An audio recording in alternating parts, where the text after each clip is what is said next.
It seems like the world is going after Binance, but Binance and CZ have their dukes up. We're going to go over that story. There's several different interesting NFT stories. And again, we're going to go over Donald Trump's NFT collection, what happened there, the Cool Cats, which is a very popular collection, all today on OG Crypto and NFTs. Welcome, everyone. My name is Troy, and every day we go over the latest news in digital assets and NFTs. Now, before we jump into it, do me a favor, hit that subscribe button. I'm going to give you the best 5 to 10 minutes in the digital assets or cryptocurrencies as well as NFTs. Let's jump right into it. You know, it just seems like the world is on top of Binance. They're under a microscope. CZ's kind of said all the right things, but as a private company, they don't have to come out with all their financials.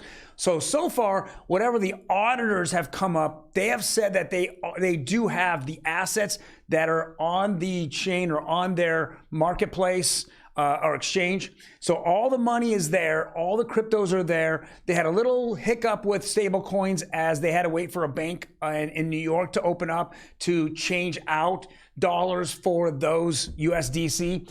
But what is in question now is what is the debt on the books? And this is called liquidity or leverage. Now, you know, we talked to CZ. CZ, you know, being on CNBC yesterday said he has no problem. They keep asking for transparency. You know, it's kind of funny how everyone now is going after Binance, but nobody wanted to go after, let's say, Sam Bankman-Fried. Why? Well, it's coming out now that there's been a lot of contributions being thrown around in the last 2 years to different news organizations as well as political figures and political parties. And because of that, now the narrative is shift. I'm really disappointed in Kevin O'Leary, Mr. Wonderful. He still won't say Sam Bankman-Fried was just full of fraud, FTX and Alameda, but he wants to tell you that FTX was taken down by Binance. FTX and Binance, they had traded, you know, for years ago, they traded, you know, and Binance helped FTX and to get Alameda up and get FTX up and running. For that, he bought into it. He got the FTT token. That's all he did. He didn't go use customer funds and leverage them and trade them out for tokens and sell Bitcoin off and utilize the FTT. He didn't do any of that stuff. But the narrative continues to go back on Binance. You know, now they want to go over wire fraud. I mean, come on, guys. You're not, you know, 1 minute you're all over Coinbase. The next minute, you know, you're never over FTX until the whole crypto world is on you and making sure that you're in front of this guy and you let him, and the crypto world lets him blab. And then all of a sudden, it's fraud. And now you want to go after Binance, CZ. You know, the guy is a billionaire. His company's worth, you know, billions and billions of dollars.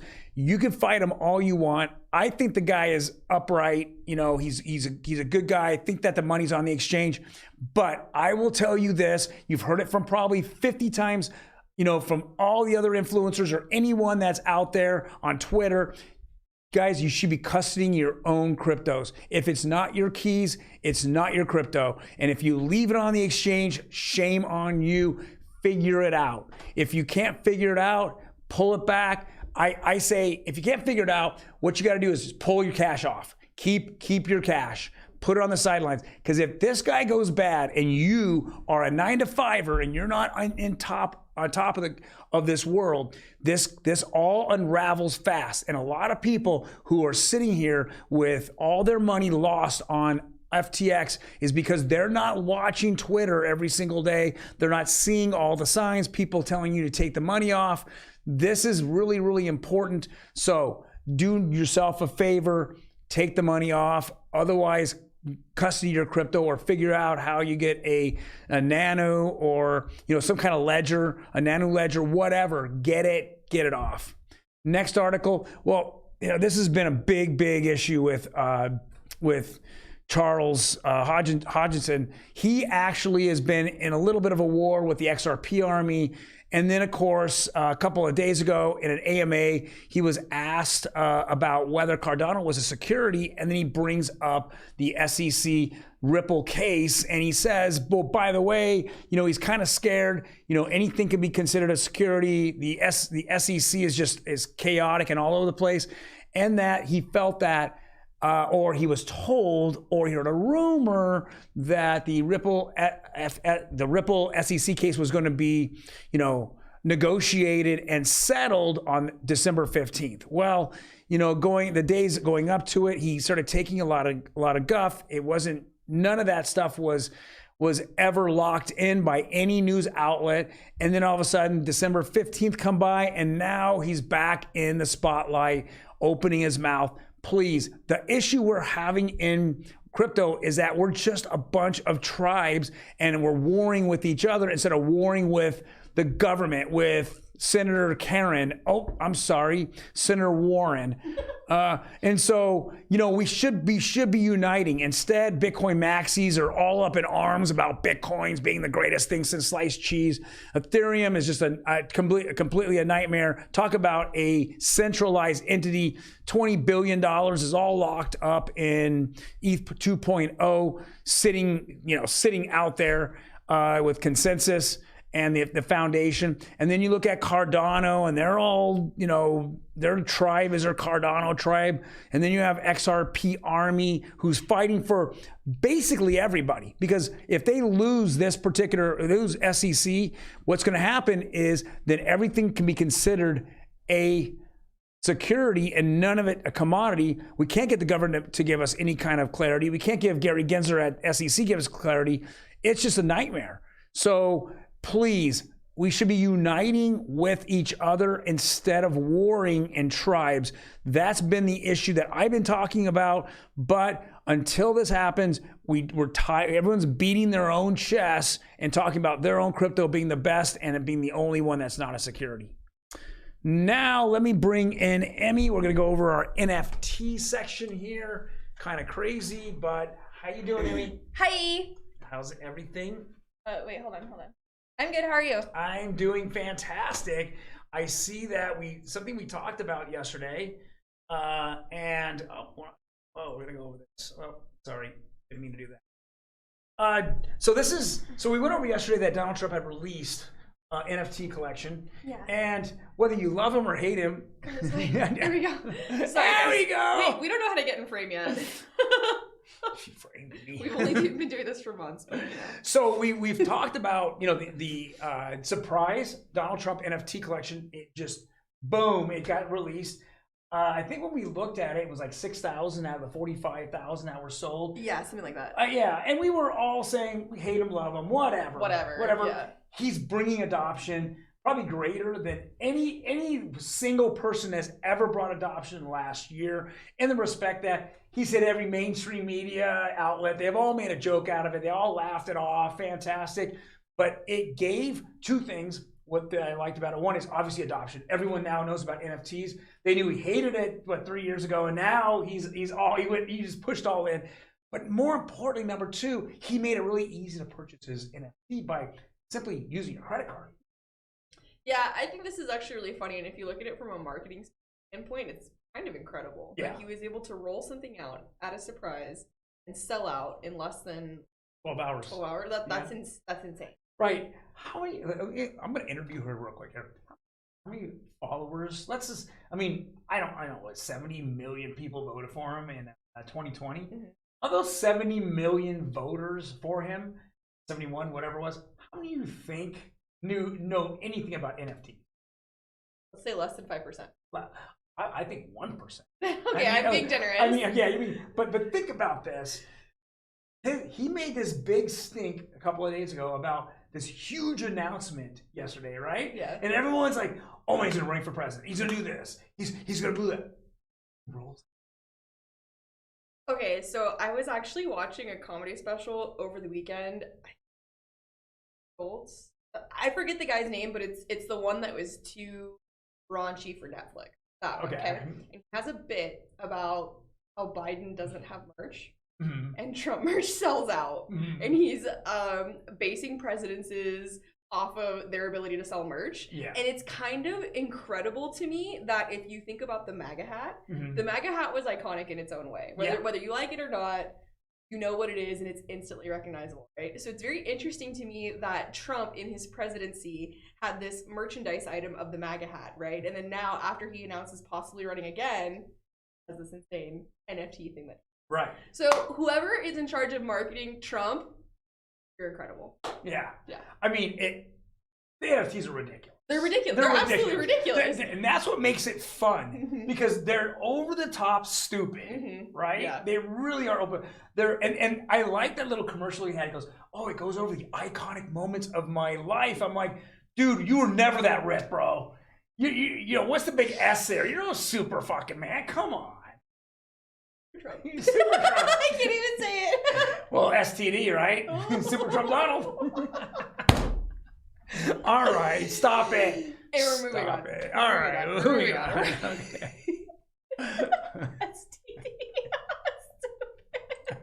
All right. Cool Cats wins its place in the Macy's Thanksgiving Parade. Well, if you watch us every single week, one of our blue chip projects here is the Cool Cats, and check them out. You know, it's kind of funny. We just did the blue chip roundup, right? And what were one of the biggest winner or gainers last week? Cool Cats. Cool Cats. This is actually really big, because I can't remember the last time there was like a newer character added to the Macy's Thanksgiving Day Parade that wasn't like cartoon or a kid's character or something from a movie or some sort of entertainment that is like highly digested by our society, right? So it's very interesting to me that something like an NFT community, being Cool Cats, is able to get itself into the Macy's Thanksgiving Day Parade. Are they gonna have a literal Cool Well, they already had it, right? Thanksgiving. Oh, because it was already Thanksgiving, huh? Yeah. I totally forgot. Thanksgiving already happened. We're like almost into Christmas. That is amazing. I wonder if it really looked like this. I know, it's kind of funny that they would just throw a, Image. kind of a cartoon. Yeah. That's definitely cool, and I feel like the stories that we are really focusing on is showing how much adoption is. It's a snowball rolling down a hill at this point. I mean, look at this. Then we go right on. Shaquille O'Neal will host a Meta VR virtual reality New Year's party. Yeah, guys, this is getting crazy. I mean, this is when people say that NFTs are a scam. I mean, how much more adoption do you need? I mean, literally, how much more? The most skeptical people, right, are turning. Yeah. And they're because they see they can make money, and let's just be very frank. Is it the money, the utility, or both? That's what I want to know. Yeah. Well, the utility with Trump. You know? I get there's 45,000 that sold out in 12 hours, and a certain amount of those, if you win their little ticket raffle thing, it's like a raffle ticket essentially. You get to go have dinner with the guy. I can't wait until they actually start doing these prizes and to see the social media posts. Like, I can't wait. It just brings so much more. I can't say adoption, but it just focuses on this needs to be in everyone's life, because it will be. It's putting it in more of the forefront of like the psyche of our country, if you will, because it's insane. Like the TV show that we talked about having the NFTs episode, and then Donald Trump, and then Shaquille throwing a metaverse party. Like it's just going so quickly. I don't think anyone can even really comprehend it, even us who looks at this every day. Exactly. well, every day we are surprised, right? Yeah. Surprise. So here's the next one. Right, and we'll go ahead and blow this up. Manchester United launches Tezos-Powered NFTs. Look at this. I mean, I mean, this is one of the biggest iconic soccer teams out there, and there they go. They're going right after it too. And Tezos is really on the front lines of bringing Web3 and NFT things to sports. Right. There's no question. Because they did UFC, they did ADCC, which is really big for jiu-jitsu. Now they're doing soccer stuff right after the World Cup, or the World Cup might still be happening. Right. World they have a Cup championship time. game. World Cup time. So it's very interesting to me, Tezos, the position that they're using to not only make money, but become incredibly popular of a company. So this is cool. I like this. Right. I mean, literally embrace it. I mean, my thing is embrace it. I know that I'm going to go back to Donald Trump one more time. He used the word, this is like baseball cards. He broke it down in a way that the layman would not be like, You know, he made it something Right. that was relatable and easily understandable, and I think it's very interesting that they downplayed the word NFT. It was Right. only listed once. Digital asset. They used digital No, asset. they used NFT once in the description. Right, Just right. once. Right. Very interesting. And that's where this is a collectible. I mean, when people look at it, go, oh, there's a scam. No, if I'm a Manchester United fan, I want one of the collectibles, right? Yeah. I want one because you know what? My favorite player might be gone, like a baseball card or the soccer card or whatever. But I have a memory of him there, you know, and that memory is going to last longer and be in a much better condition. It's almost like a digital time capsule. It is, and it authenticates. There we go. The actual moment. It's not going to be a duplicated baseball card. Right? Yeah. And it's kind of nice because you have it's digital. It's almost like a thing you get to show to remind someone or convey something of this time. So yeah, definitely very. Well, guys, thank you very much for joining us today. It is a Friday. Yeah, I know she's pretty happy. She's leaving quickly. You guys have a fantastic day, safe weekend, and we will see you on Monday. Bye.